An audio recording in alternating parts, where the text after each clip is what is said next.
anything you're embarrassed about. And then are we ready to go? Bring it. Okay. Oh, wait. Music test.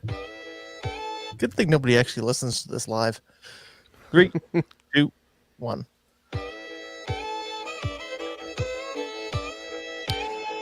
Welcome back to another episode of Let's Go Hunt, the Everyman's Hunting and Outdoor podcast. We aren't experts, but we're out there doing it. Join us on our journey. As always, we have Vince H., who is once again working overtime, Dave Packard, who is donning his new sleuts, Sam Alexander, Big Twuck Gang, and looking for some boosters and roosters, I'm Mike Gonsalves. Tonight we're talking about the Colorado Primary Draw, Speedy Rifle Parts, and Friar Tuck Juice. I'm so I would sorry. like to point out in the notes it says Smike. It does say Smike, but Smike. Whoever tried to get me with that, and it could have been me. All right, let's just.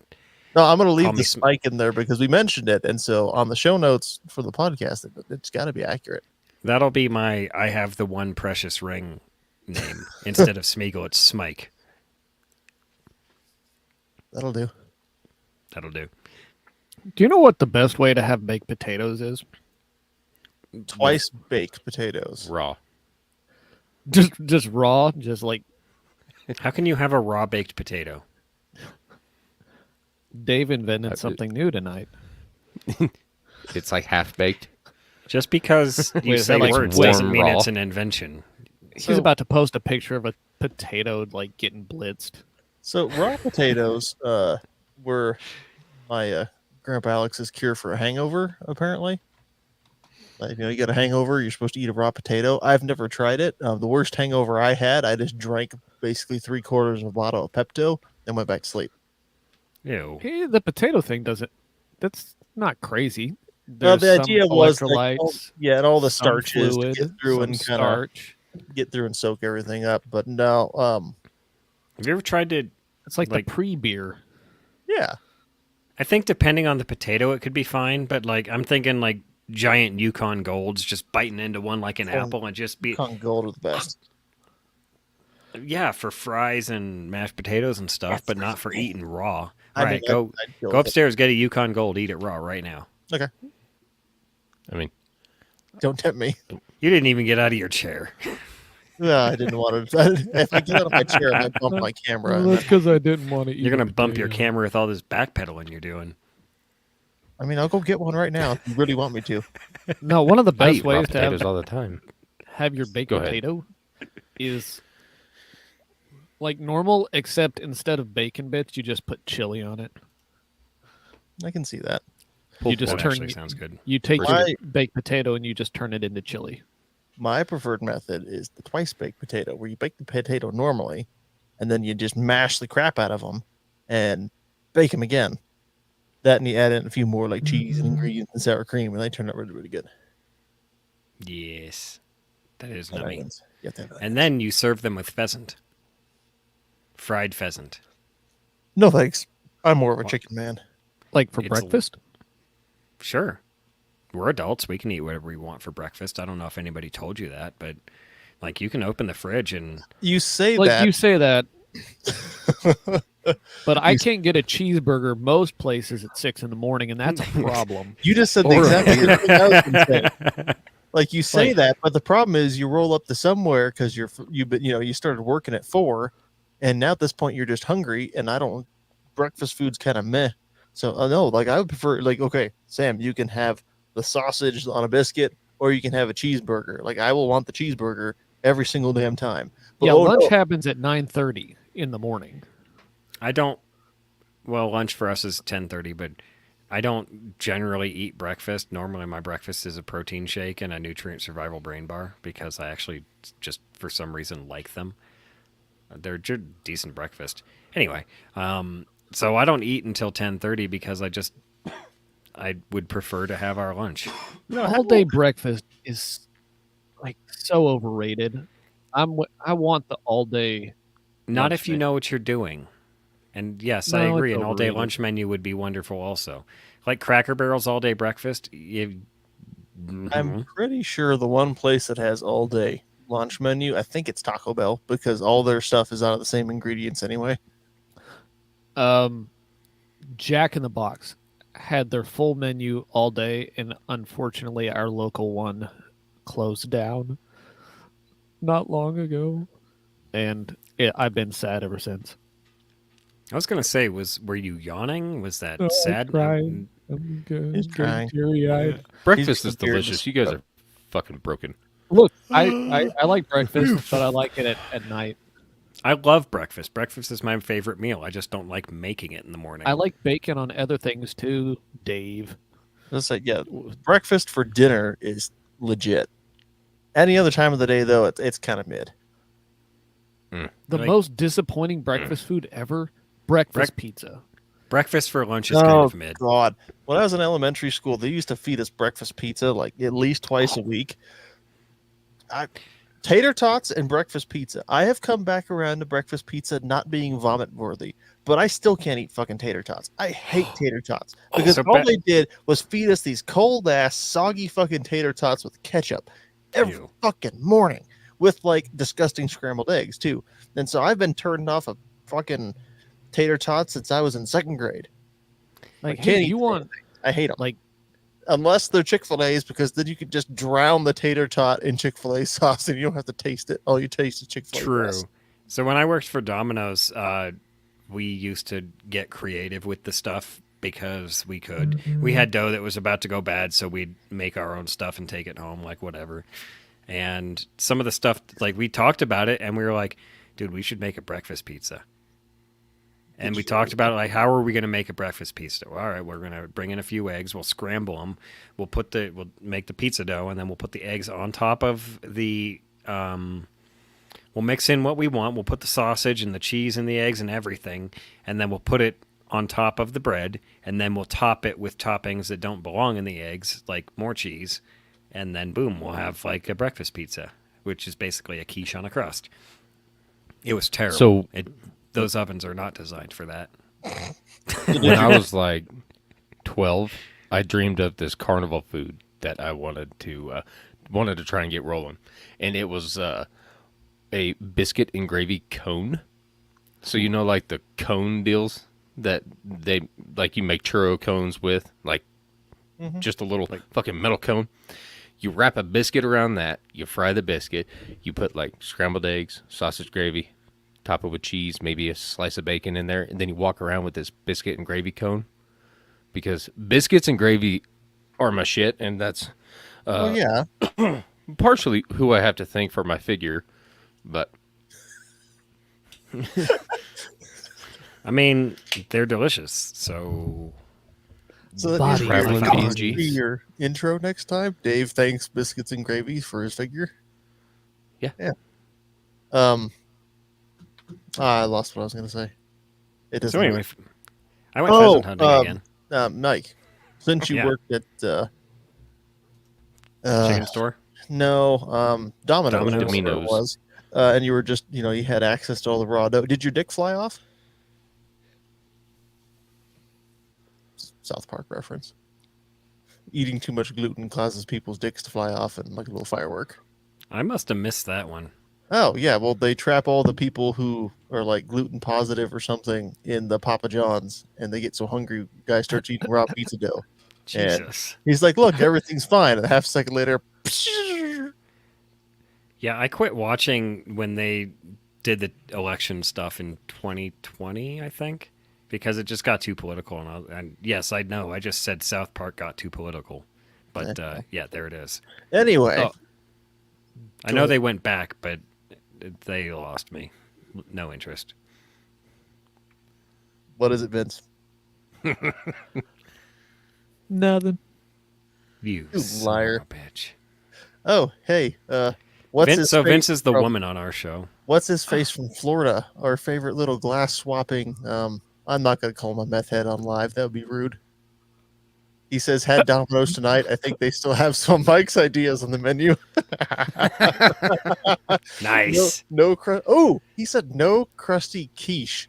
Dude, Krusty I'm sorry. Keesh. It was a Krusty- fucking delicacy. I wish that you had enjoyed Shut this up. with me. Crusty quiche is going on the show notes. That's absolutely a great show title. Yeah, I want a pizza with cheap scrambled eggs on it and cheap sausage with no sauce. That's fantastic.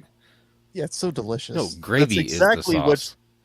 Oh no, they did not put gravy on that stuff when I was in elementary school, dude. It was like there's some kind of unidentifiable wet layer under the egg. Couldn't tell what it was. That was just It's like egg moisture. condensation. Maybe there's some kind of Unidentifiable wet layer. unidentifiable wet layer. Did Mike's middle like, school pizza ever have blue in the sauce? No. Like you peel the layer of cheese up, and inside, between the bread and the layer of cheese, there's your pizza sauce. Yeah. But there was sometimes random blue in the. You never had Oh, blue in your it's- pizza sauce? That's just blue cheese. Don't worry about it. No, that was the lunch lady's hair. The gobs of it. Yeah, she had gobs of hair. I also went to school with a kid back in 4th grade who just about choked to death inhaling pizza cheese. When I say he just about choked to death, like it was a near thing. He went blue in the face. Oh And there shit! had teachers over there pounding on his back to get that out of there. And ever since that day, at least while I was in 4th grade, the maniac would peel the cheese off the pizza and eat the dough and the sauce. Oh God! Nasty. Hey, that's a problem. I mean, it stretches. It doesn't break. It just Oh yeah, you can't pull it out. Dude, He that just sounds ate the like big that old dude. piece, and it just went down his throat, and like they couldn't fish it out. I mean, he didn't die, so evidently he got it out somehow. But Well, obviously he had trauma from pizza cheese. It sounds like the dude from what is it? The Italian Job, where he's like, I don't like dogs, man. What's wrong with dogs? I had a bad experience. Oh, what happened? I had a bad experience. And she's like, I'm deaf. oh, So boy. that dude, he's peeling his cheese off. I had a bad experience. So Mike, how was your experience pheasant hunting? it was a good experience. So I went again with my dad. We went with my uncle and my father-in-law as well, or not father-in-law, stepfather, my stepmom's dad. So we went with them, and my stepmom's dad, Eldon, is he's getting up there, so we just parked him in one place to hopefully spook some birds over his way. And So, then, stay here. Point the shotgun this direction. Don't point it that way. I Shoot mean, anything that flies. he's gone down to Rocky Mountain Roosters basically his entire life, so he knows the area well, and Okay. he picked his spot. He was like, if I sit right here, the way you guys walk around, one of them might spook this way. That's probably my best shot. So So we if were he like, "All right." shoots you, you know it was on purpose. Well, he was on top of a hill, so he could see us, we could see him, and yes, So, extra on purpose. Then, like, it was definitely a Dick Cheney incident. Eldon, why do you have slugs in your pouch?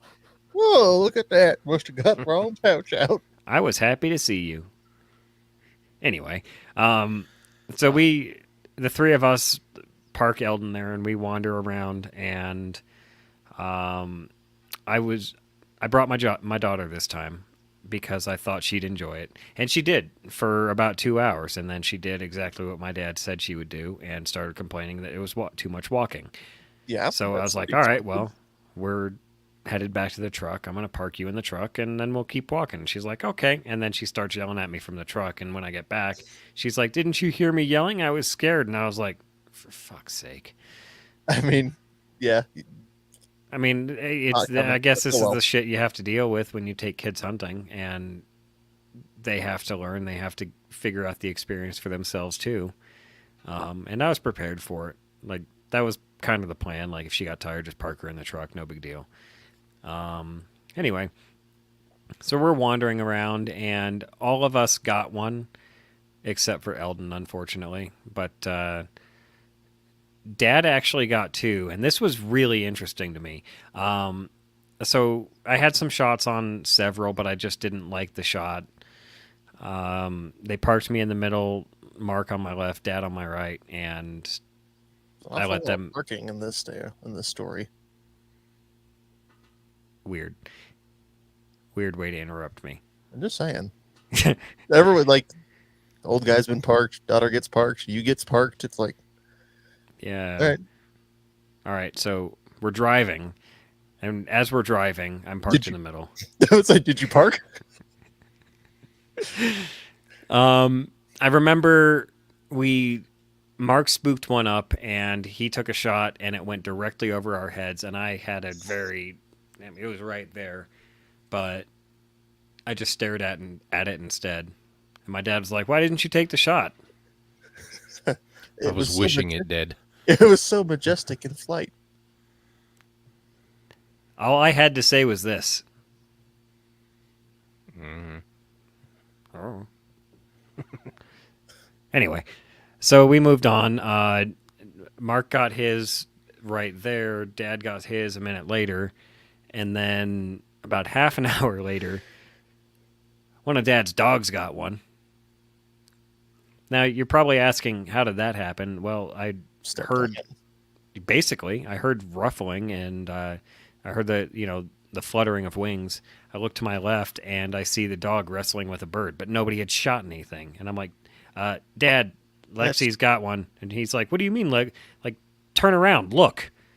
He turns around, and she's fighting with the bird, and he's like, no, Lexi, no. And I was like, I tell the dog, dead bird, and the dog's like, oh, okay, that's what this is, and brings it directly to Dad. So, yeah, the dog got one too. That's just unsporting of the dog. Doesn't he know you're supposed to shoot him first? Meh. It's a bird. Okay, fine. I don't even honestly remember shooting mine. My camera was having issues. The child was having issues. So all I was doing was focusing on the hunt and not really worrying about recording So it was enjoyable. I'm glad we went out there. The area we hunted was about 5 times bigger than the area we hunted with Dad. And it also, just me and him. And it also bordered this private land just to the west. And apparently every single one of our birds that they had thrown out there for us, I didn't talk about this last time, and I think I did, how they just kind of, instead of like Pheasants Forever where they spin them around, get them dizzy, and then put them in a bush and walk away, and then the guide comes and finds them, Rocky Mountain Roosters literally just drives out there in their truck and throws the birds in the field and lets You the did bird. mention that. Yeah, you did. Spike. And I wanted to point out that I didn't I wasn't saying that was a superior method by any means. It's just how they do it. So when they chuck all these birds out, apparently all these birds decided to run off to the private land just on the other side of the fence, because we're sitting there wrapping up, and I pull out my binocular and I'm scanning because I saw a bird on the land, and I start scanning. I'm like 1, 2, 3, 4, 5, 6, 7, 8, 9, 10, 11, 12, 13. Jesus. So they paid for 25 birds to be on our land, and like 13 or 14 of them were on this guy's field, mixed among his cows. I bet that guy was shitting in tall cotton. I bet he was like, goddamn pheasants on my land again. And there's no guarantee they're the birds that were paid for. Once they throw them out in the field, it's not like they go back and try to collect them and put them back in the cage. Well, somebody paid for those birds. Right. They're paid for at that point. They don't care what happens to them. Maybe the guy actually likes having pheasants because he can just go out there and be like, come here, and grab one by the neck and have dinner. They ought to care it in a sense, because, that's their reputation on the line. You pay for 25 birds, you get out there and you don't get 0. You're going to get a bad review. Yeah, so we paid for 25 birds, and every single one of them went and hopped the fence over there. Like Javelin Fane said, they've got that private land detector senses. Like it's a canned hunt. It's all private land. Yeah, but what he means is one of those birds is a little ringleader who watched, some other birds survive by hopping the fence, and so when they threw him out there, he gathered his little clan and led them on an epic journey across the fence, which honestly sounds like a lot more of an interesting tale than a pheasant hunt. He's Like, a rooster.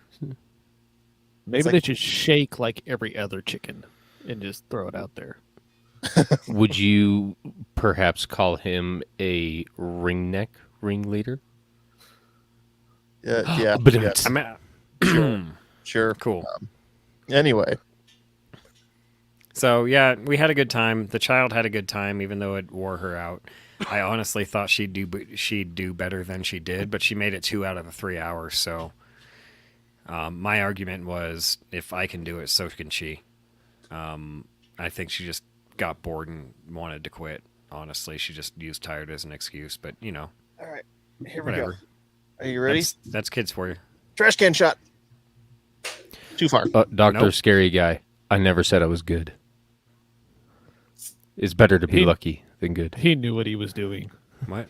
Yeah, he planned Oh, yeah. that one out a long time ago. Yeah. All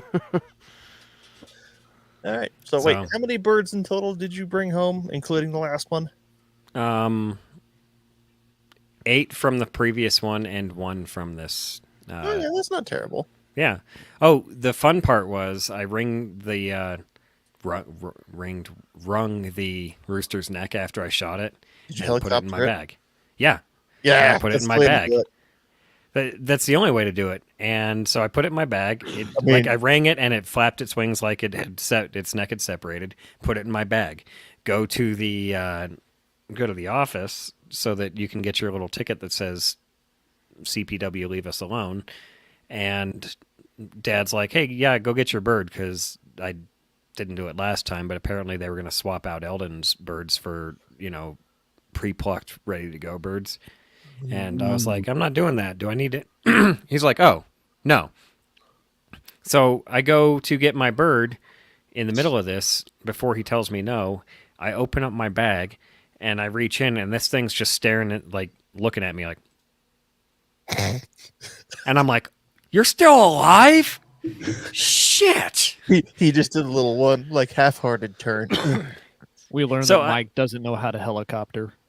Oh, I reached in there. I grabbed him by the neck. I pulled him out, and I helicoptered him so hard I almost took his head off. I that's felt the way to do it. everything separate except for the skin. I mean, the real way to dispatch a bird is what you do to the crane, and you flying kick them in the face and then helicopter them around. There's something really satisfying about, especially when it stands up to fight you, and you're like, oh no, you don't. Dude, I had a goose hit. I was on a delivery last week, and I'm walking into this place, and there's 2 geese standing in front of the door like they own the place, because geese are dicks. And as I'm walking to the door, I'm not getting out of the way of a 12-pound bird. Bird, okay, you hissed at me, cool. So bird goes, and I'm like, don't hiss at me. I weigh more than you, and I will kick you. And it backed up. You know the best tool for fighting geese like that would be? Shotgun. No. Bat. No, Lucille. a manual weed whacker.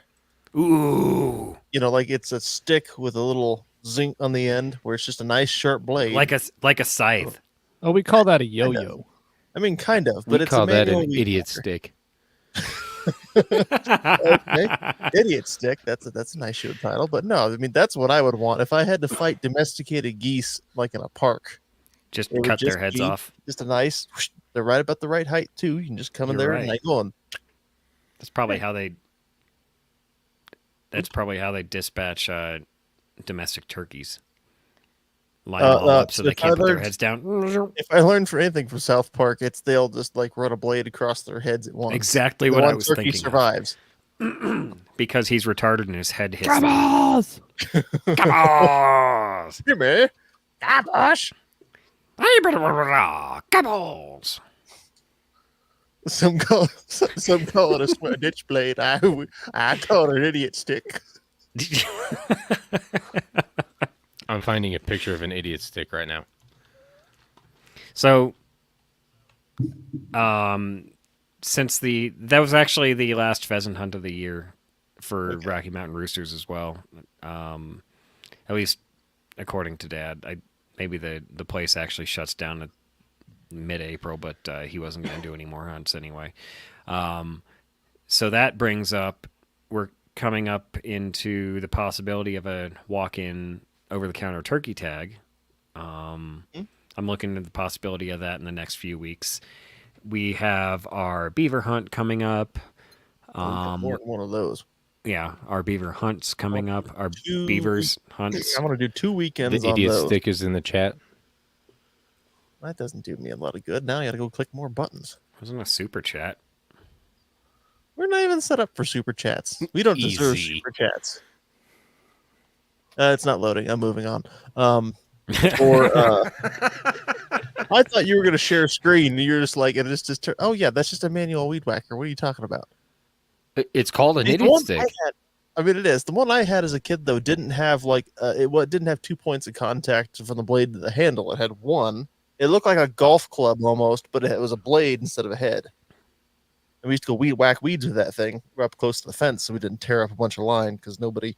I mean, we were all kids. We didn't know how to freaking get the line very well in the weed whacker, and the weed whacker wouldn't start half the time, so we just had the golf club one. is it called an idiot stick because that's what you give to the idiot so he doesn't break anything else? You say Or that. That's how the you idiot realign that the can't idiots. start the weed eater. Yeah. It's an airman realignment tool, is what we call those. But no, for the beaver, I want to. Again, we're not going to stick together this time. I've got one spot in mind. We got 2 spot in minds. I'm going to do it 2 weekends in a row, and I'm going to drop you in one spot, and I'm going to drop myself in another, and we'll reconvene if we have any success. No crossbow bullshit, rifles, because at this point it's too late in the season to be playing around with the crossbow. And then we'll go back and hit another couple spots the next weekend. Maybe, If and we're this is smart, an interesting we should segue, get but 4 of maybe them. my shusher will be here in time for that. Because then I can put my shusher on my SIG 556 that already has the LPVO on it. I got potato. Okay, so have you ever seen that video on YouTube of that dude who blew Yes. his rifle? You So, bring this up dudes, every time I make that joke. okay, but I'm going to bring it up on air because it's important. And you're going to understand why this is important. So this dude sticks, for those that don't know, this dude sticks a potato on the end of his 300 Win Mag, and it's a rifle he paid over $2,000 for. I know this because I knew this moron. I was not friends with him. I just knew he was a crew chief when I was stationed at Mountain Home. I just knew who he was.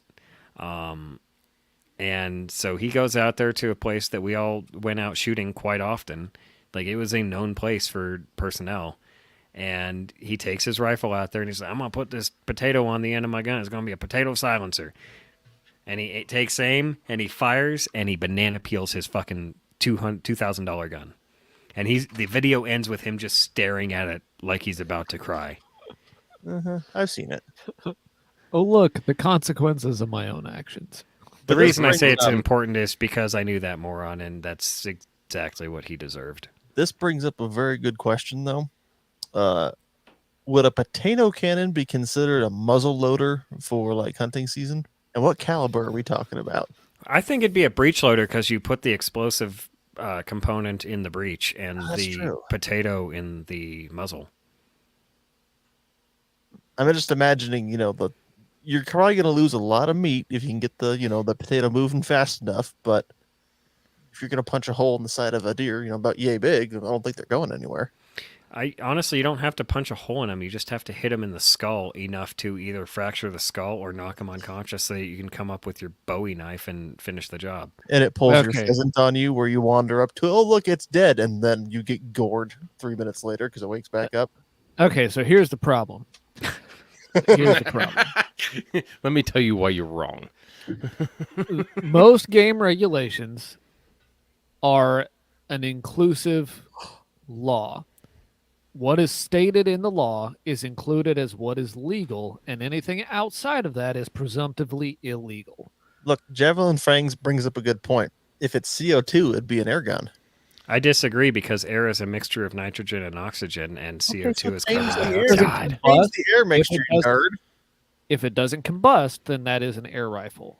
But Oh, if you're look at putting that. some kind of gas in the breech and lighting it, it's combusting and it's something different. Then it becomes a firearm. It might, depending on what you're combusting in there.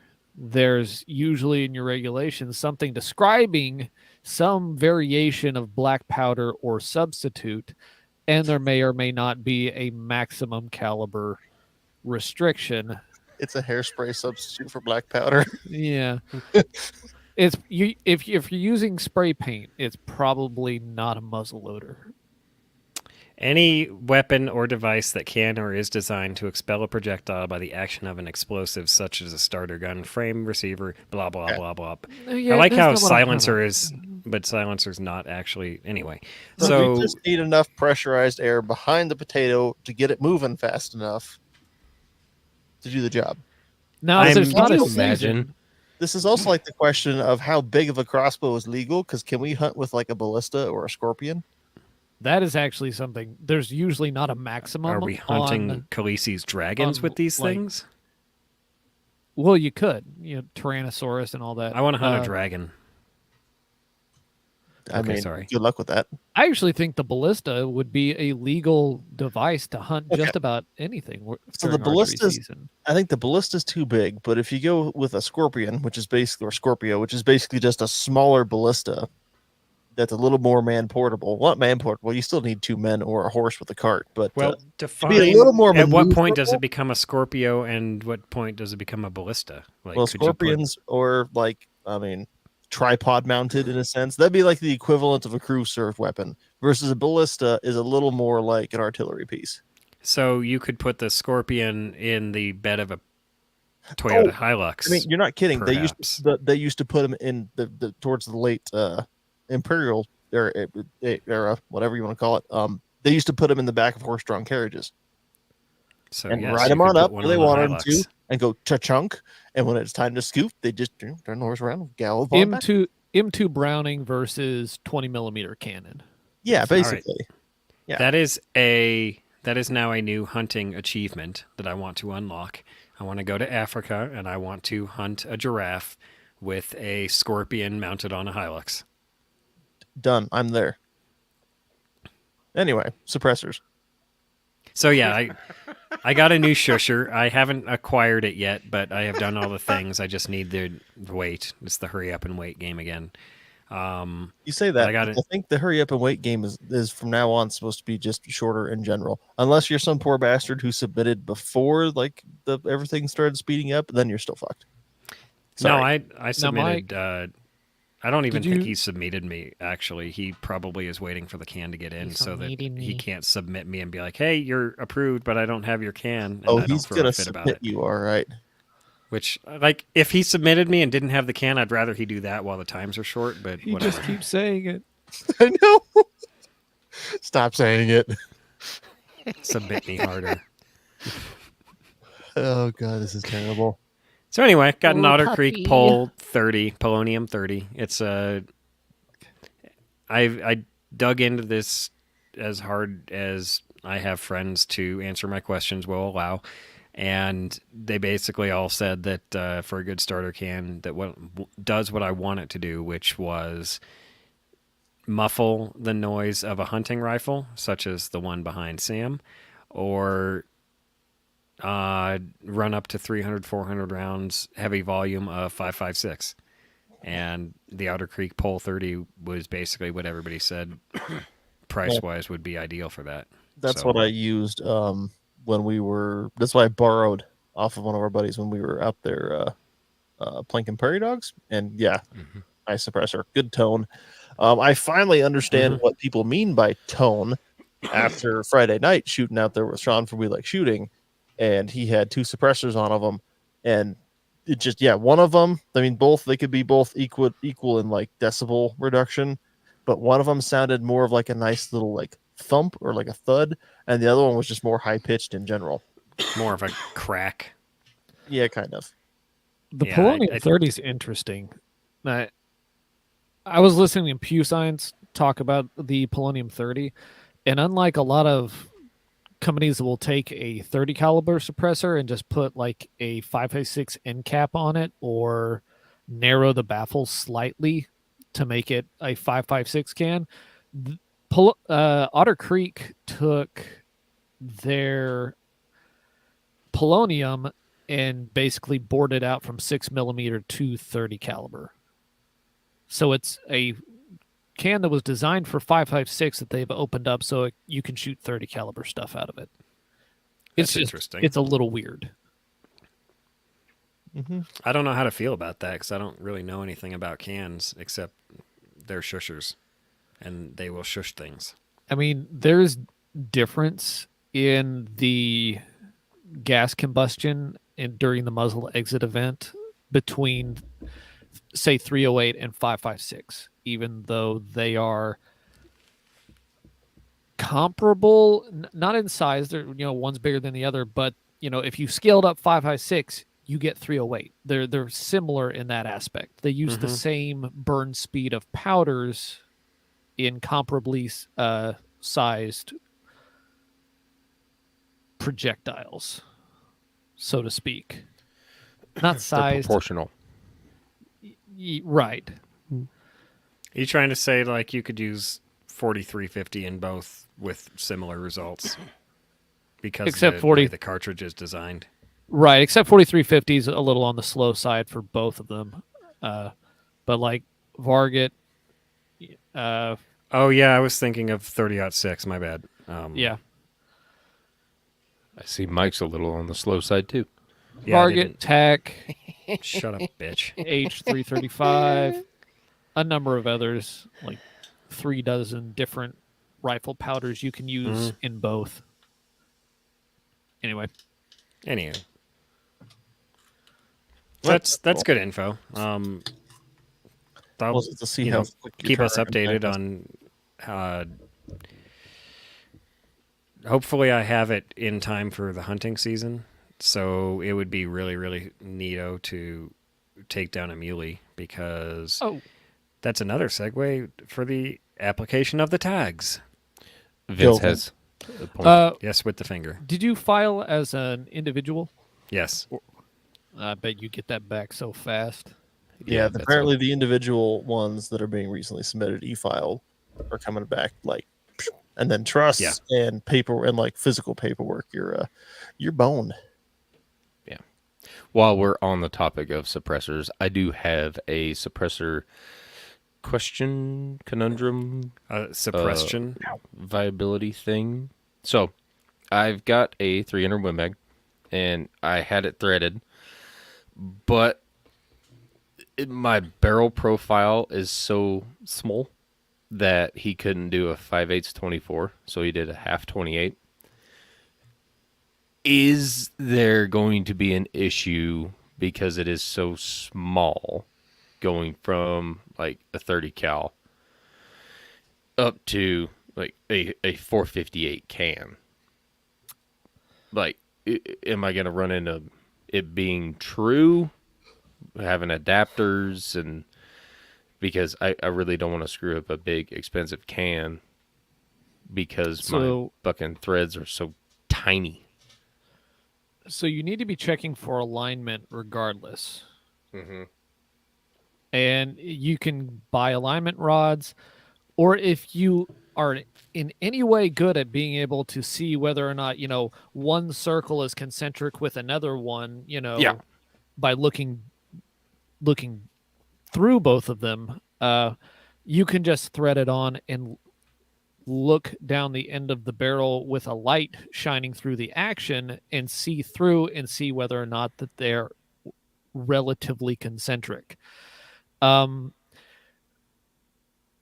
than that, man, how much pressure are you getting out of the end of a 300 Win Mag, and is that going to cause premature, like, are you going to crack that if you shot it unsuppressed? I have shot it plenty now. It's got a 2-port brake on it now, and it shoots fine. But I wasn't sure with the added pressure on the suppressor if I would run into issues.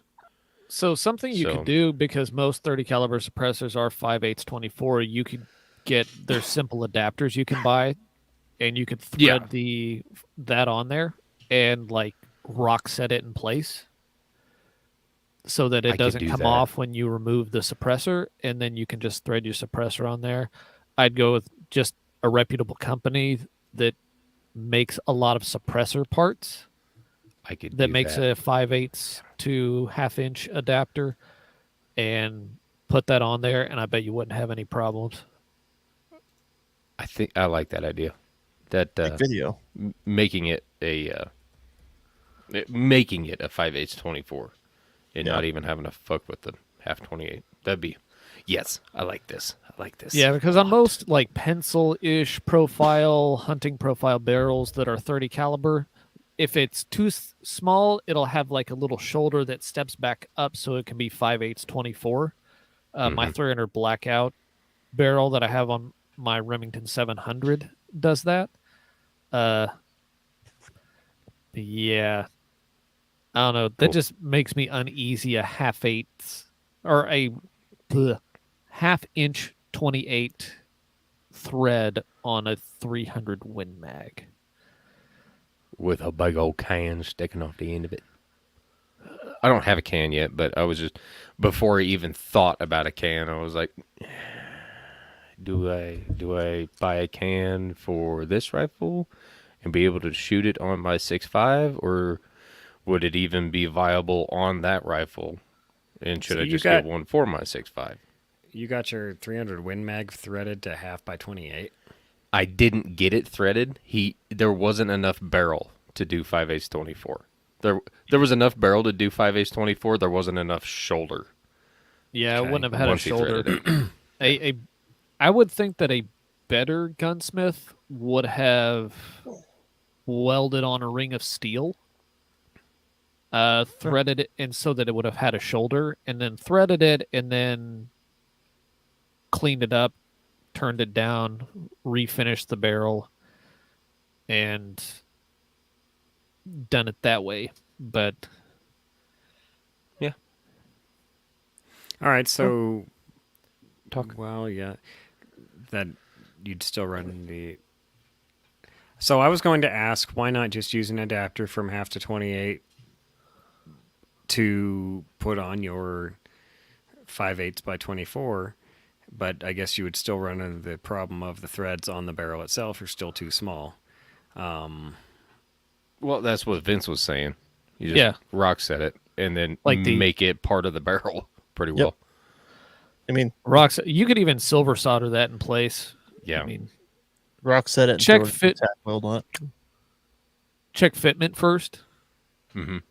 Make sure it's concentric and everything lines up, but then just permanent or semi-permanent. Like, you're never going to get that thing hot enough to melt through rock set. No. You might not get it hot enough to upset red Loctite even, and that's what 450 degrees before it fails. So because it's a hunting rifle. Yes. I mean, if it was Mike's rifle, he might, but I was waiting. Mike, when you suppress your SIG 5.56, which is going to be louder, the suppressor or the brass ejecting? Most like it's not even gonna, it's going to be the steel ejecting as it goes right past your ears. And then don't stand to the right of me because I will try to knock you in the side of the head with steel. I caught one and threw it back at you I remember from like that. 10 yards. It's dumb how far it throws steel when it's suppressed. Like I with have to such look violence. into. It honestly probably wouldn't be outside the realm to find a gas adjuster for that rifle to change it to suppressed, change it from normal to suppressed. Because right now it's just got a switch, it's gummed up switch. Oh, it's not cycling properly. Change it to a new hole that's not covered with carbon. Is that the SIG? Yeah. I hate those gas adjust systems that have like two settings. clean and Yeah. dirty. Yeah, basically. And they're the same hole, so they send the same amount of gas. It's a backup. So what I want, and I haven't looked into it yet, and I probably should, but it'd be nice if they had that particular part for suppressed or normal. Ugh. Not that sending brass or steel 10 yards is really going to hurt anything or No, Well, but you you know. are beating the crap out of that rifle if it's sending Yeah. brass that far.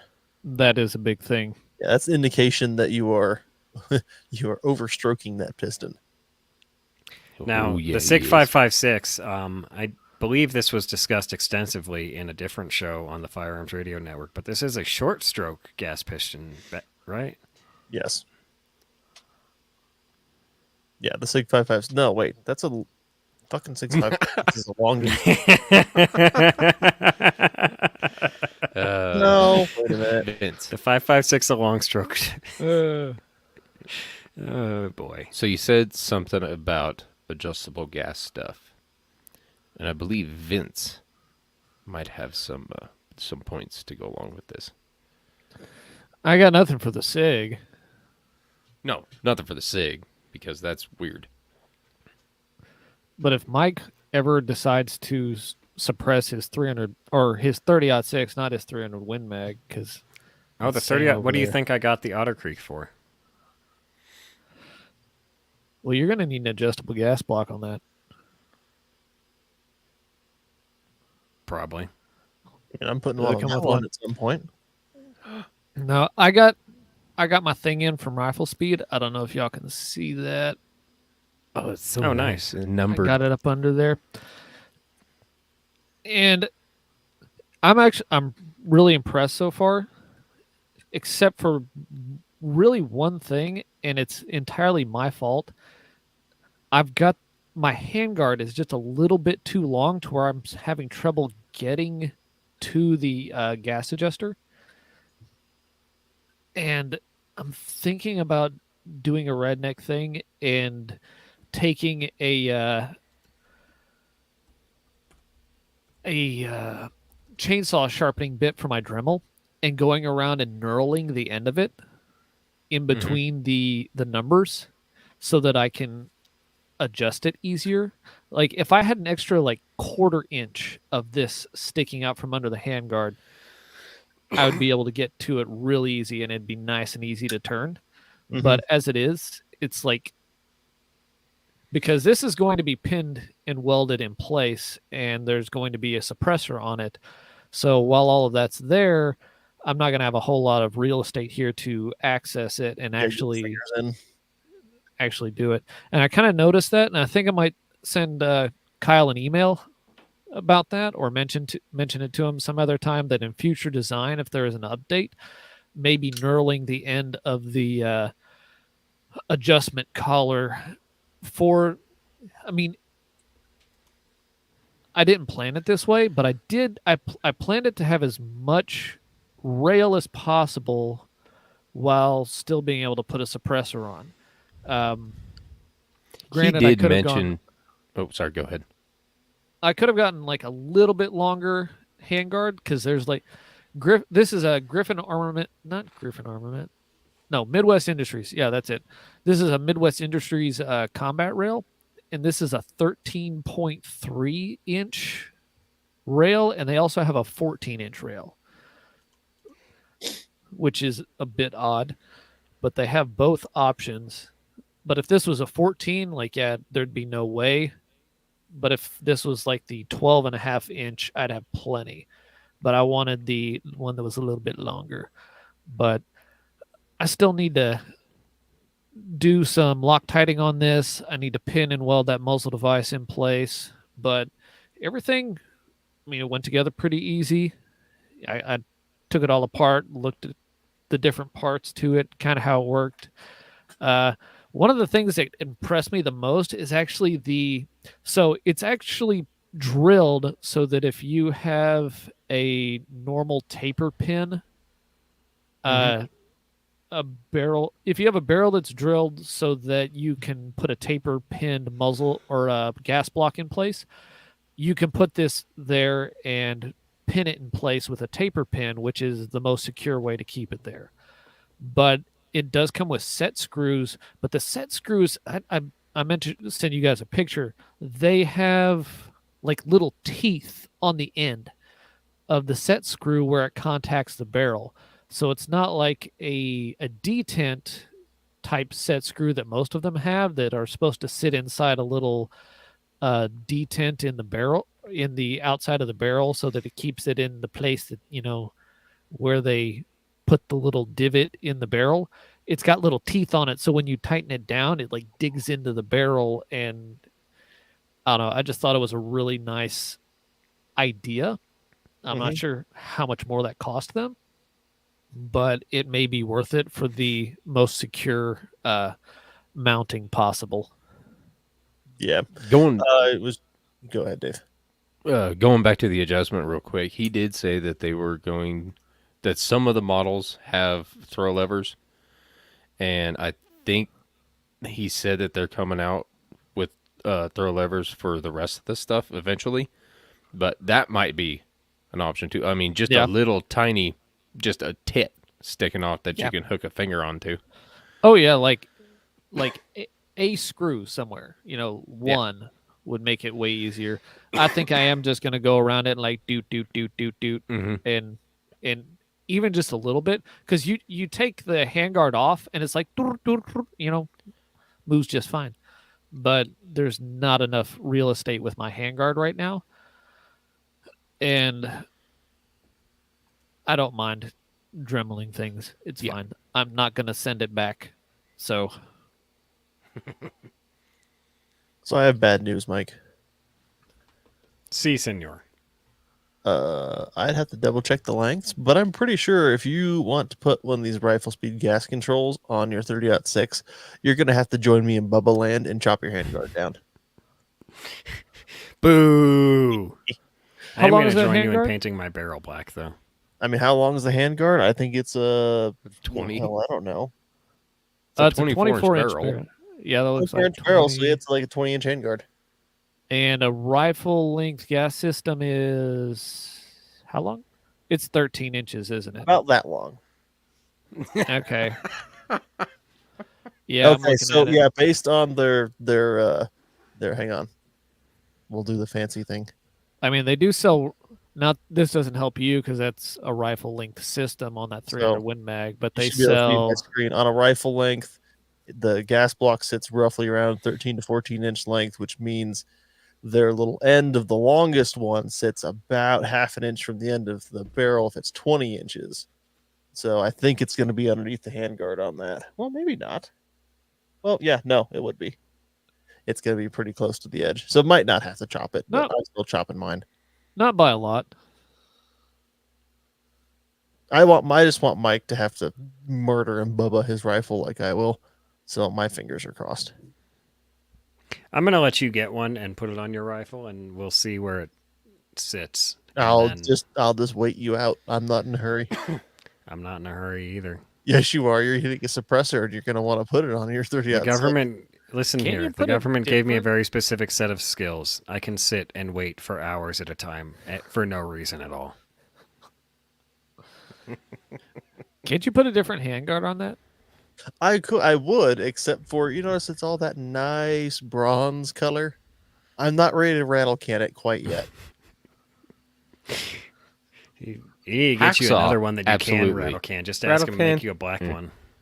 I'm not a hacksaw. I'm not an animal. Angle grinder. It's a sawzall. It's like an automatic hacksaw. There you go. I'm not an animal. I'm the animal. Ooh. Don't even take it off when you cut it. Just cut around the barrel. Yeah, I mean, what's a few little score marks in the barrel? That's actually just going to make it lighter. It's going to test your skills is what it's going to do. He's like Animal from the Muppets.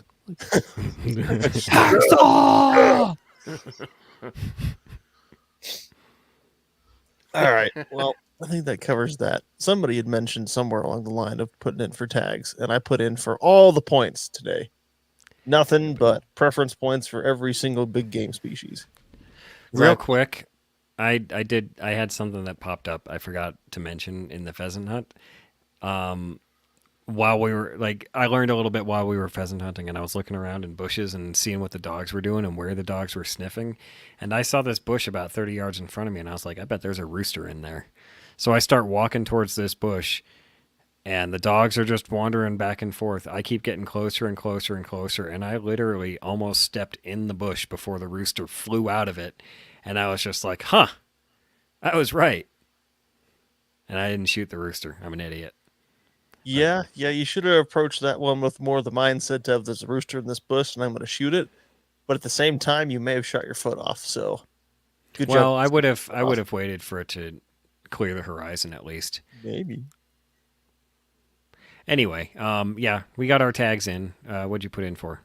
Absolutely nothing. I said I only put in for points. I'm going over the counter for archery, and then for a secondary draw, I'll put in for the same black bear tag. Well, the same one I might put in for Unit 61 first, which is in the same area. 61 has a lot. 61 is, from my understanding, more of a like prime elk unit, so probably be greater chance of stumbling across somebody coming out with a dead elk that I could go, hey, mind telling me where your carcass is at, your gut pile? And then that's probably 50-50 shot on that. And then it's also it's a little bit more basically it's not backed up to a bunch of private where I'm afraid the bears are all wandering off into to go raid trash cans. So then I'll probably put in for that same unit I was in for secondary draw, or not secondary, but second choice, just in case I don't get the first one. And then that's the only exciting thing I'm doing. And I just paid the deposit for this be 4 years in a row now of crane hunting down in Texas. I keep saying I want to go on that. Expensive birds, boy. Are you gonna stop and drop me off some livers this time? As long as there's not a blizzard, yeah. I will park my plow in the middle of the road and block traffic because I can do that. I have a flag paddle and everything. It's like, just fucking give me a minute. Javelin Fangs wants to know if we've been drawing some hunts. We don't find out the draw results. Today was the deadline. 2 hours ago was the cutoff date or cutoff time, and we won't know results until what, June? We should know them end of May. Okay. And then we can surrender them by we have 10 days, 2 weeks, something like that afterwards to surrender them. But I only put in for preference points. So I'm not going like, ooh, I hope I get this one. Like, I'm just doing over the counter stuff for elk archery. The black bear tag was basically over the counter. There's so many of them available on secondary draw. And then Texas is pay to play down in December. So very expensive pay to play. It's been going up each year, but it's worth it to go hang out with my brother, I suppose. Is that unit part of the over-the-counter archery cutback shit that's going on? You talking about the one I'm looking at for archery or the one I'm looking at for? I actually don't know. I haven't looked at all the unit numbers. That is at the very beginning of the modification to the over-the-counter antlered. I just happen to have the brochure open. Oh, of course. Modification to over-the-counter antlered elk rifle and second and third seasons in. Do you have rifle. It on your screen? Yes. Share your screen. I don't want to say what it is, but share your screen and I'll tell you if it's a yes or a no. Because it probably is based on it being kind of up by Estes Park and Granby area, but I actually hadn't checked the actual list yet. Via fating. There we are. Looking on the. I mean, one way or the other this year, I'm going to act like it's the last chance I'll ever have to archery elk hunt in that draw because you're going to be aggressive, boy. Like you're talking about hauling your tent in 100 yards. You better hope that's all the further I decide to camp. It probably is. All right, I'm camping 100 yards away. It probably is because I wouldn't want to, with the way the thermals are going to work in and out of that draw, I wouldn't want to spoil that. It's not that far. I mean, the whole draw, if I remember correctly, is 3/4 of a mile from one end to where you hit the other end. Let me pop that up real quick. It's so blurry. So, yeah, right here, what's new 2024? Modification to over-the-counter antlered elk rifle, second and third seasons in GMUs 3, 4, 5, 11, 12, 13, 14, 23, 24, 131, 211, 214. The unit's not included in those numbers, so. Yeah. It doesn't say. Here, we'll have the people who listen to us, we like shooting. The number has a significance to the number of the unit bears a certain significance to the We Like Shooting show. That's right. Yep. Oh, God, yeah. I forgot about that. And it was and oddly enough, from where they picked me up at my house, shooting the GPS up to the location was that exact same number. 100 and the same amount of miles. Yeah, same amount of miles. Don't say the number.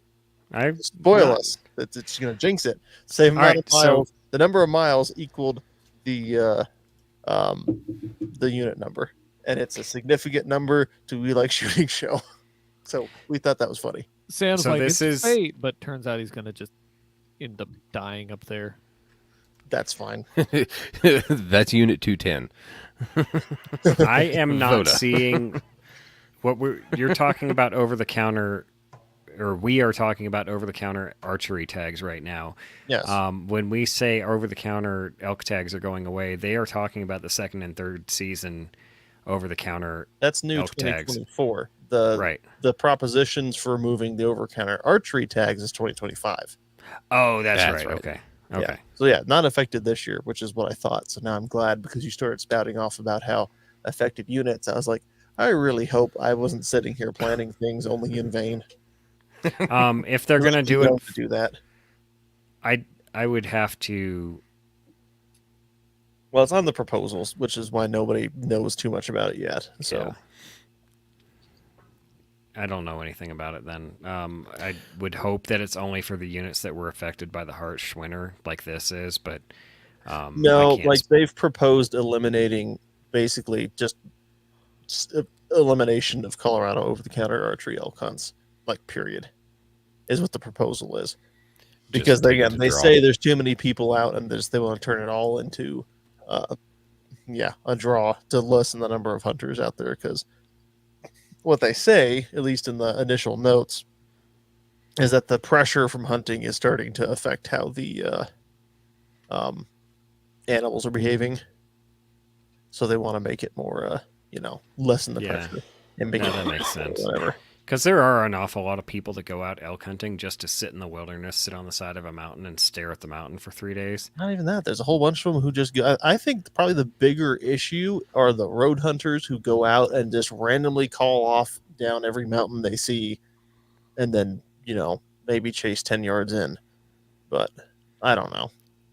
We'll just see what happens. I'm still hoping that if it does go to a lottery, at least it's the kind of thing where for a resident, at least, it's still a fairly easy tag to get, so that it's not like, well, in Colorado, you can go elk hunting once every 6 years by the time you finally get enough points for archery or rifle. I think if it's going to switch from over the counter to a draw, I don't think there will be any points. There's just going to be a cap on the amount of tags. That's true. The amount of tags to go through. So or 1 point, like for a bull. Just like, it's a 1 point unit. Whatever. CPW is also considering the proposal of converting only non-resident tags in only TC units to draws. Those units OTC for residents. I'd be good with that too, because I would too. I'm a resident, and not being resident, I would not be okay with that. But in this case, I will be selfish because that's who I am. Boo. Mike, Like it already sucks when you're out of state and it costs you $750 to buy an elk tag. But why would you buy an elk tag just to come out here and add to the population of elk hunters that aren't doing any good hunting? Well, oddly enough, though, I think the people who are paying $700 are probably the ones who are doing good. It's the residents who paid $10 who are the ones going around like ATVing left and right. Then why would we want to get rid of the outsiders? Because they don't want to piss off residents. That's why. This is backwards. Mike, See, you've got quite a few elk points, don't you? I do. What's has your 5 plans? currently. Yeah. So, while we talked to Kyle last week, that sent me down a rabbit hole of elk hunting research, and I kind of lost my mind with it. Turns out I will have 6 elk points after this draw is complete. I just put in for a preference point for it. Oh, okay. And I did some research, started looking through all the stuff in the CPW website, the hunting statistics, and all of that, and found one of the units real close to the springs takes 6 points and has an entire national forest for me to hunt. And as I'm... Is that Like- 511? 52, wasn't it? 501. Oh, 501. 501. 500 and 501. I was looking at both of them. And as Kyle's Oddly talking, enough, I'm I looking think at these on Onyx on the computer, and I'm looking at like draws with water in the bottom, north-facing slopes with water in the bottom of them, and I'm like, holy shit, dude! So what Like I it's want to do, eye-opening. So yeah, I'm gonna get a bull tag, which costs about 6 points in 501, and I'm gonna go up there next year. But I'm gonna scout this year. I'm gonna go look. I'm gonna make this worth it. I'm gonna spend 6 points and sit on the mountain and not do anything. you and me both, hombre. At least when it Yeah. comes to the hunting part, because I'll go with you and call for you. Let's do it. 501, oddly enough, is where I want to go gold panning over the summer too. Oh, dude, that I was thinking about that too. Literally looking at the mountain, like, oh, I could dig my pan out of the storage unit and probably pan some of this. Well, there's a campground going in there. That's one of the recommended spots for. I can't remember exactly where it is. It's in there though. Going in where? Like, there's. It's right smack dab in the middle of 501. Oh yeah, then it must be this campground I'm looking at right here. That County Road 56 climbs into at the top of the mountain. Are you talking about Lost Park Campground? Yes, Lost Park Because Road. I wasn't considering panning there, but there are some little beaver ponds up that creek, up that Lost Creek there. All right, so check this out. What I was looking at was like North Fork Lost Creek. North Fork Lost Creek, right at the Oh, sorry, it's 500. parking I lot. think, where the camping. I don't remember. Whatever. Sorry. Right at the parking lot, the little loopy at the parking lot, there's a valley that goes southeast. Walk through the valley about 2 miles, and there's this huge valley with a big river at the bottom and a bunch of north-facing slopes. And I kind of want to hike 2 miles in there and look around for elk.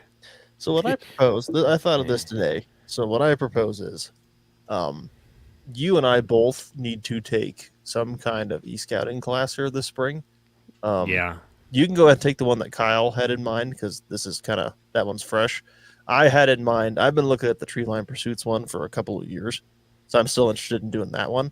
And then we can compare notes and then figure out, like, do we even want to go to the unit that I had in mind for archery, or do we want to go, hey, this spot actually looks better. I'm not inclined to do that because I literally saw elk there last year, but I'm looking at this, and I'm literally seeing game trails on Onyx. There's only one thing big enough and moves in numbers. Well, elk Cattle. also move in. Careful, Yeah. it could be cattle. It's cows. No. Yeah, Bovine. it could be anything. It could literally be any game. That's why they're game trails. So I'm not going to get excited there. Could be deer. So we discovered the previously unknown species of Colorado hippopotamus. Dave's mom.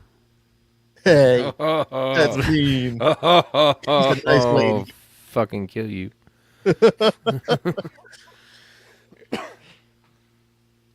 Javelin Fang wants to know how big the units are. They're about the size of Florida. That's not true. No, They're about they the size vary. of Rhode Island.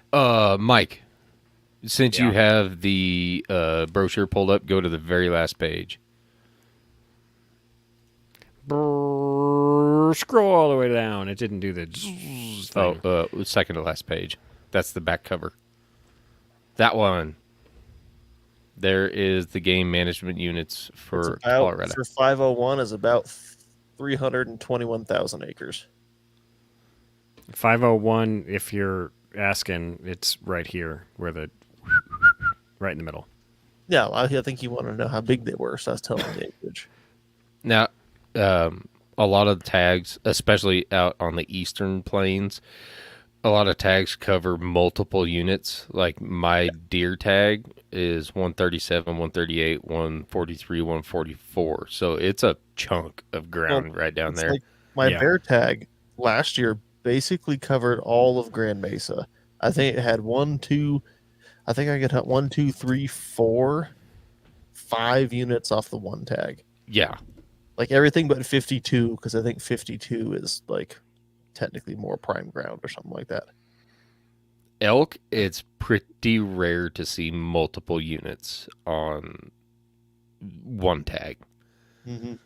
So because they in demand. Unless it's Plains elk, and then you just take unless it's Colorado, split it down the middle, and everything to the right side. And unless it's over the counter archery, because Yeah, and it's yeah. like good for list of units if Yep. it's public tag. Anyway, Dave, what did you put in for again? I put in for I actually put in for my elk tag this year. Well, I put in for it last year too, but I'm hoping I draw it this year. It's unit 49, kind of right tits in the middle, kind of like northwest in the middle. It supposedly for second season you can draw it with 5 points, but it's like a 40% chance that you'll draw it at 5. So we'll see. I see some good beaver ponds on the way up there, man. Like if you don't see any elk, dude. It's a good unit. I'm originally from around there, so I'm half-ass familiar. I gotta put a pin on that. We're putting a pin right there. There's a whole swamp full of little beaver ponds. All right, we're going up there one day. Anyway, Dave, I wanted to bring that up with you because I was looking at, for starters, I was looking at early teal season. Do you know anything about the ducks in Chaffee or Lake County? Chaffee? No, I am unaware of ducks. They quack. Now, how about elk hunting on the mountain that the Twin Lakes thingy? All right, so Twin Lakes, there's that lake 48? above it. Maybe. Let me look at my Onyx because the screen share's dumb. But, yeah, 48. There's a lot of elk in there, actually. Because I was thinking about camping like on the Forebay Dam or somewhere else near Mount Elbert. Uh-huh. Don't you mean we say Mount Blue Sky now, don't we? Oh, God. So near Mount Elbert. Have none of you seen Blood Diamond? The answer to that question is do we? Do we? I've only seen it once a long time ago, and I didn't enjoy it. We say Zimbabwe now, don't we? He's like, do we? Do we? All right, a lot of elk in there. All right. Before right, we so get too far along and down rambling rabbit holes here. At least we're rambling about hunting this time. That's true. Vince, Man, you have show notes. We haven't touched on them too much yet, except for the rifle speed thing. Something about Oklahoma Wildlife License Modernization Act. That's a mouthful. yeah, you're over here talking about like all your licenses and stuff. Well, the other thing, the controlled hunt applications are open in Oklahoma. I just have to go figure out what I want. Define controlled hunt again for me. So imagine like the map that you just had up. Yep. And it's all the different units, except the controlled hunt locations in Oklahoma are much smaller units that are public land because there's not a whole lot of public land in Oklahoma. Right. So there's certain areas that they have different controlled hunts on rather than having an open public hunting season on it. Okay. So you pick certain areas. The way I do it is I look at what there is, and I'm like, oh, I know where that is. I know how close it is to me. And if I don't know where it is, I look up where it is, and I get an idea of what's closest, and I just put in for those. And there's some that you really want to put in for, like the once-in-a-lifetime elk tag from the Wichita Mountains, or there's some what you might call trophy units, where you have a chance at really big deer, like the McAllister Army Ammunition Plant, or another one that was a rifle tag that I put in for. But I was looking at the statistics, and you have like a 1 in 500 draw chance for that one. And it's like, yeah, whatever. I'll just put in for it. I'm probably not going to get it. Whatever. Yeah. But that's open. I just have to go around again and figure out what I want. There's draw tags for deer, elk, pronghorn, and I think there might be some turkey tags, which I have not put in for before, but I might this next time around. We'll see. We'll just have to see.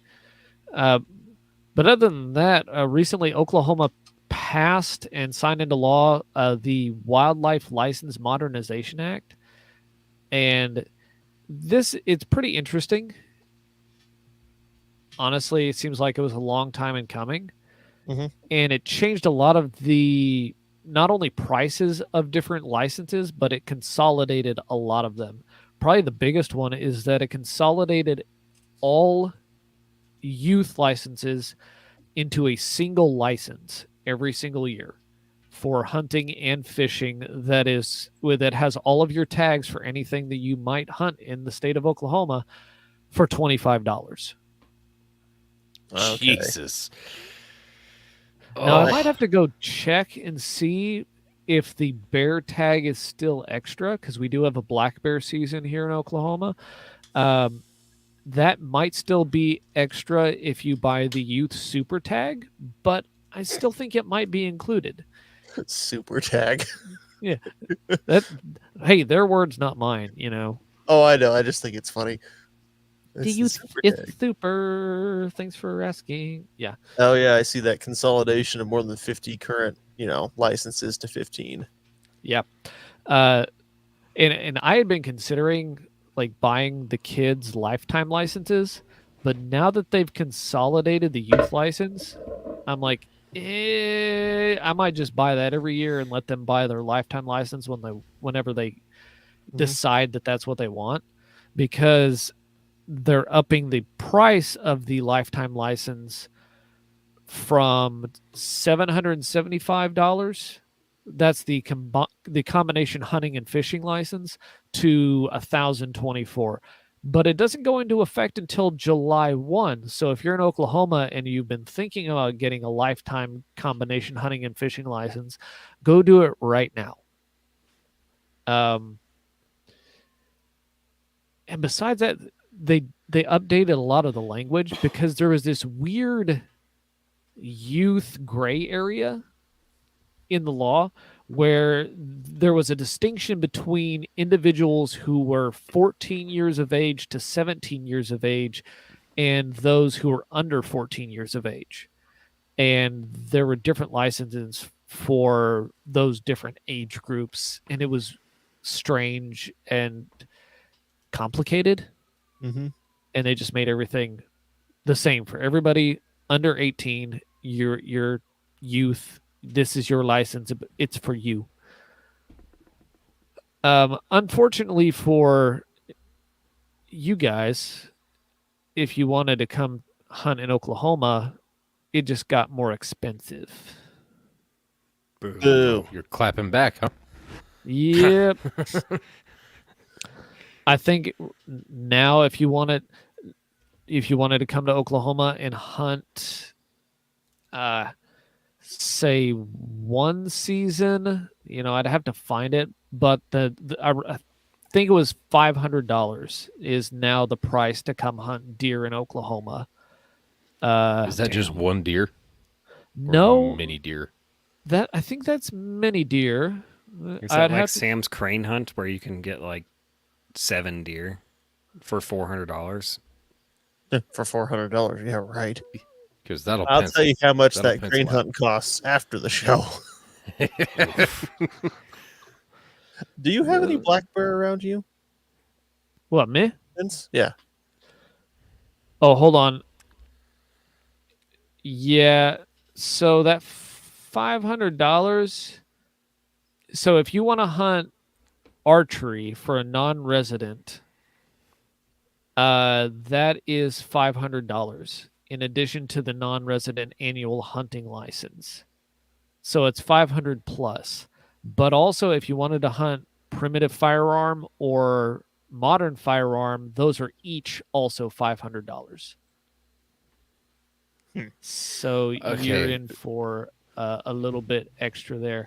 In comparison, they've actually cut the price of a resident hunting deer about in half. And it's like a total of $75 if you're a resident and you want all of your tags for the year for archery, muzzleloader, rifle. It's about $75. Okay. I have a question, and I'm sure we've gone over this before, but I still can't clear it up in my head.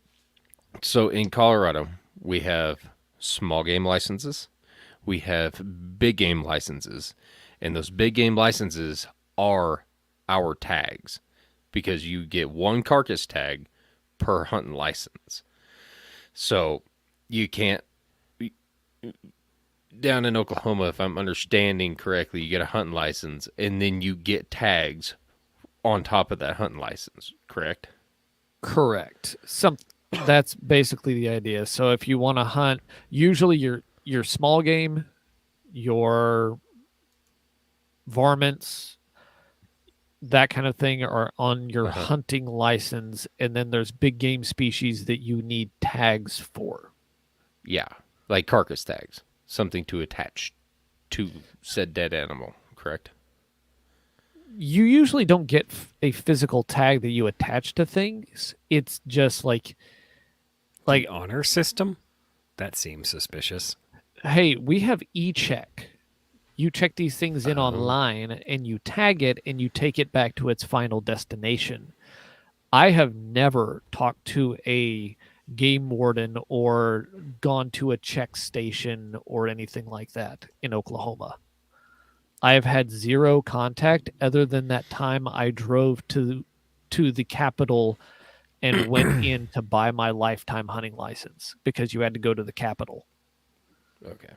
Wow. So your hunting license is like small game and big game are different for us.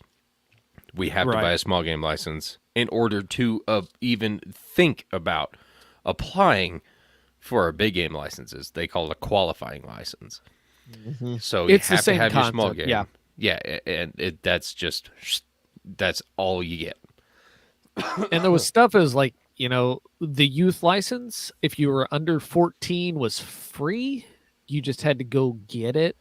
And then you bought your tags for deer for a youth.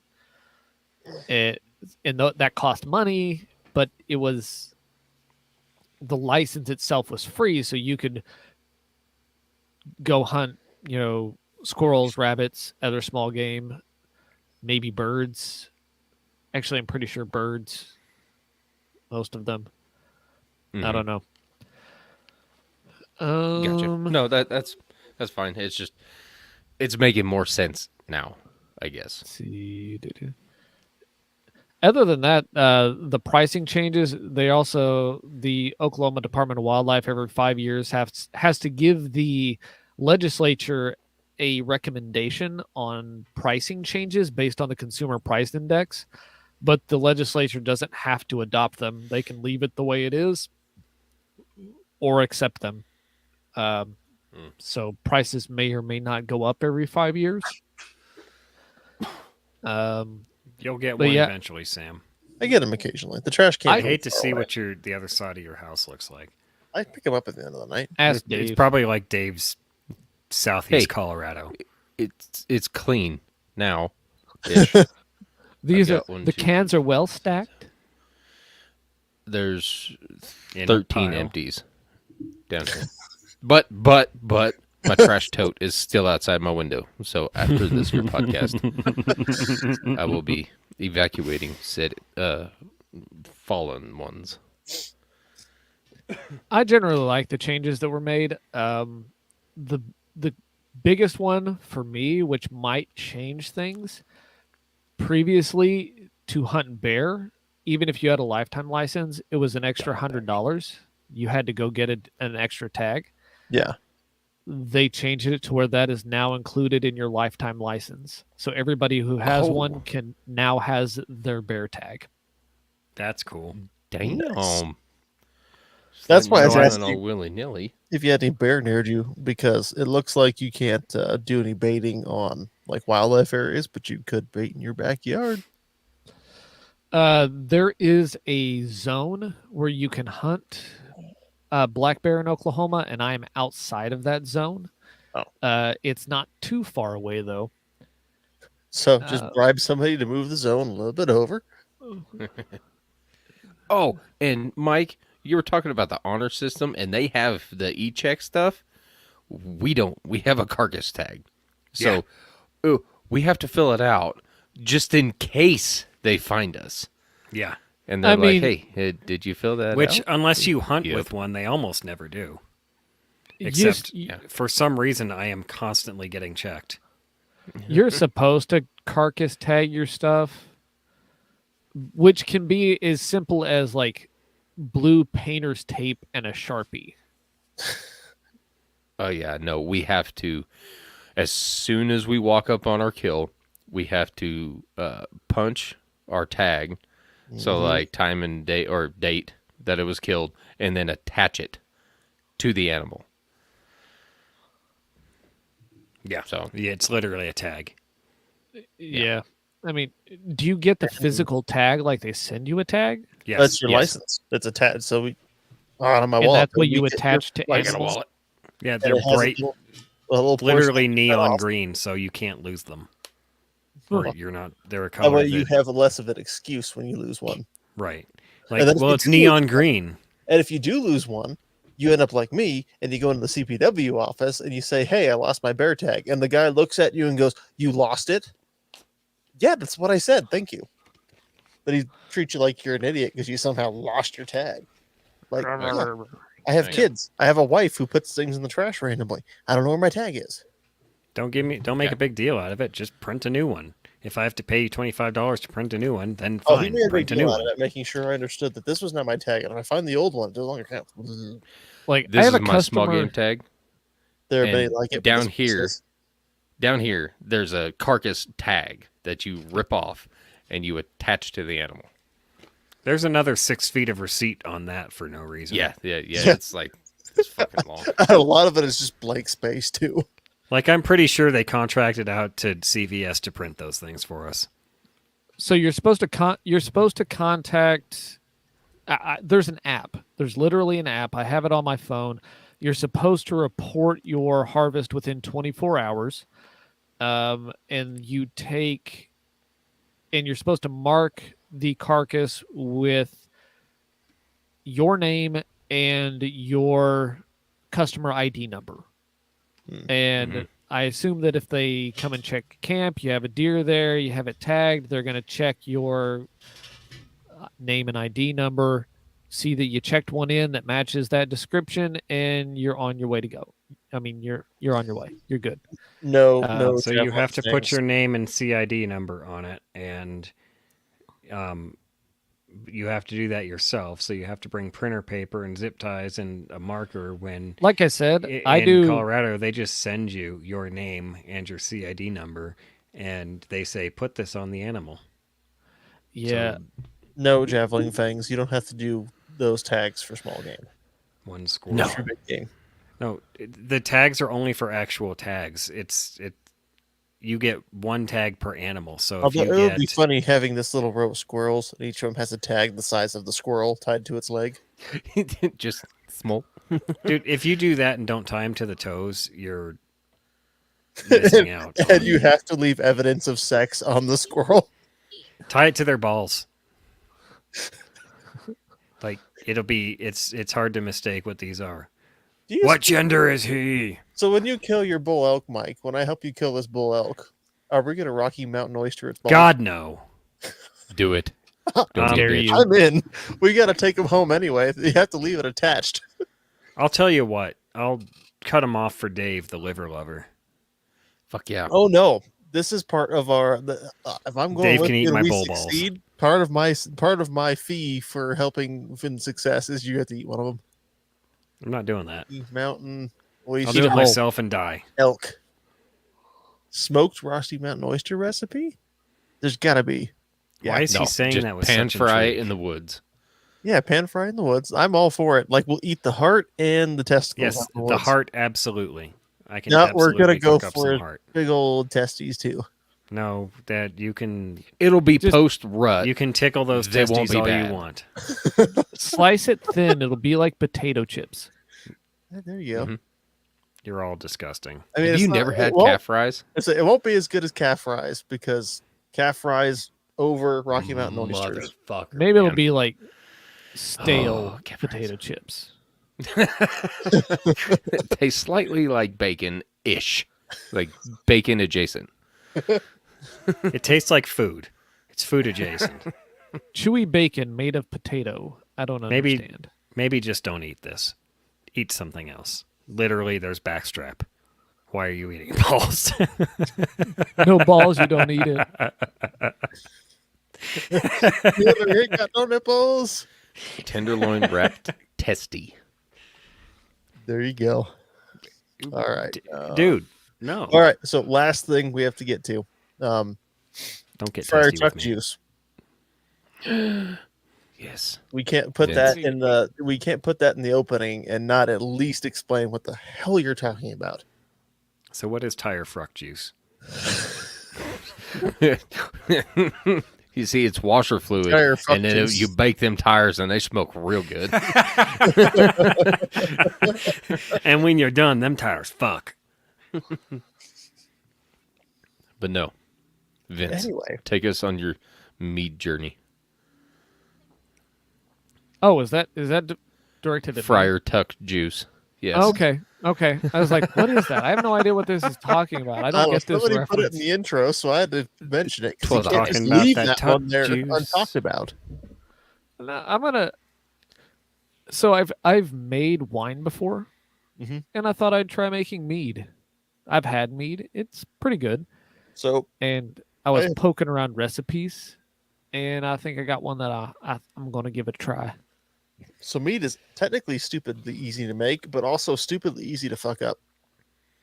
I've made it 3 times. I've only successfully made it 1 time. I successfully made it 1 time in a milk jug with a balloon for an airlock. That's actually how I do it. Basically, I use There you go. the balloon airlock. Yeah. Yep. Both And you- times I have tried to make it in a glass carboy, like following a recipe. The first time, I was fermenting it in a little I think it was like a 3-gallon bucket or something. Maybe it was a 1-gallon bucket because it was 1-gallon batch. I loaded up my airlock and then picked up the bucket to take it down to the basement. And the flex on the bucket sucked all of the vodka in the airlock into the mead mixture, which was honey water, And I was afraid I had killed all of I was going to impact my yeast before it had time to really get in there and get to work. So then I put in more yeast, and I ended up with this. I have no idea what the hell to call it. It was so dry. It was weird. And then the second time around, Oh, it worked. It kind of worked, but the problem is mead isn't supposed to be super, super, super dry. Like it's supposed to retain some of that No, sweetness. dude, you made schnapps. Basically. And then the last time I made mead, I'm pretty sure I just made some kind of strange honey vinegar because it came out tasting like shit. That can happen. You got to keep it cool enough while it's fermenting, and you can quick ferment it. From what I've been reading, it was cool enough. I don't know if I didn't really make vinegar. It was cool enough. I think my issue was my yeast was too old. So it got in there and kind of did a half-ass job, and then something just went bad. So I'm gonna try and get a little fancy with mine. Mhm. I read a recipe where you make tea and you use the tea as your liquid base. Okay. So it's bringing more flavor and depth to the your end product. And I've made dandelion tea before, where I just collect fresh like dandelion flowers and make tea out of that. And I think I'm going to do that with this and make dandelion tea. And I'm going to zest a little orange in there and let that ferment. I propose. You're going to make a little dandelion tea, buddy. When are you doing this? When's your plan to start? Whenever I Mañana. get around to it. Okay. You sound like me then. Whenever I have grabbed enough extra honey packets from the gas station. All right. I got 4 pounds of honey packets, honey. One at a time into the bucket. Like, why does that guy keep grabbing honey whenever he gets his By the- biscuits and gravy? By the handful. He just clears us out every time he comes in. It's going to be like how Walmart used to have mayo packets available in the deli section, and they no longer do because people kept stealing all the damn mayo packets without buying sandwiches. You think I'm joking? I don't think you're joking, actually, because I was wanting to do another batch, and I've got a week off of work coming up, so I probably definitely won't have time to start mead. So maybe one of these days I'll try another batch, and this time follow directions and have fresh yeast, and still probably create something horrible. I think it's funny that the one time I successfully created it when I was like 22. It was again just like, oh, honey, water, yeast, milk jug, shake, shake, shake, shake, balloon. And then it came out tasting pretty damn good. I've made wine. I'm hoping the mead turns out better. The wine was wine. It It kind of so It burns. I kind of like it. it was on a scale from pretty bad to entirely unpalatable. This sounds so So good. just wine. Some of it was drinkable. I'm so turned on right now. The last batch I made, I'm pretty sure was vinegar, and I should not have drank that, but I did anyway. This is why you mix it with with whiskey. Usually, Oh. Hold on, I've gotta sanitize this real quick.